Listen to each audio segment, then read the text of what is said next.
To je pogled na veličastno pogorje Krna, potem pa nižje na Drežniško cerkev, ki se v svoji mogočnosti meri z Belim vrhom.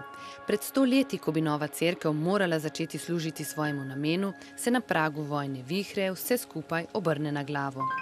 Cerkev je postala potem skladišče za vojaške potrebe.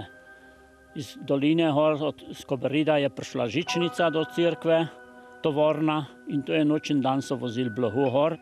Od tu pa so kar na 200 mulah oskrbovali vojake na Krnskem pogorju, ki še danes nosijo ostanke vojne. Preko 4000 kosov je pred pozabo rešil zbiratelj Mirko, ki mu ohranjanje ostankov preteklosti že od malih nog pomeni način življenja. Stari možje so mi dali kakšne slike iz prve vojne, sem jih vprašal.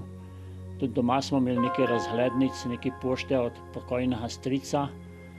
In tako sem začel se zanimati, ker se začne, se ne ve, kje se konča. S tem pa bi se strinjal tudi njegov sosed, ki ni vedel, kaj mu bo prinesla prva korenina, ki jo je privlekel domov iz druge Soče. Danes ima urejen razstavni prostor, kjer se številni obiskovalci čudijo stvarstvu narave.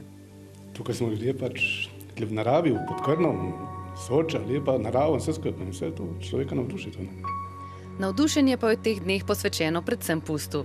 Ta je živ v vseh 5 vaseh pod Krnom. V Drežniških Ravnah si prizadevajo, da bi ohranili maske takšne, kot so jih izdelovali že njihovi pradedje. Že sem svojo prvo masko naredil že, mislim, okrog 7-8 leta.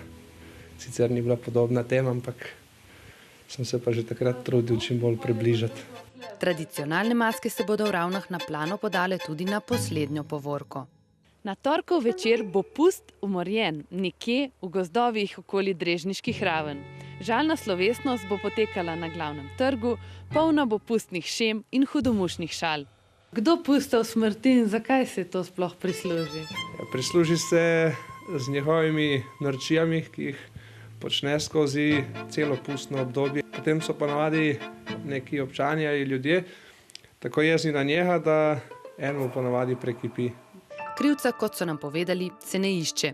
Ko pust konča v pepelu, je tudi vse pozabljeno. V Ravnah zavlada mir in življenje se vrne običajne tirnice.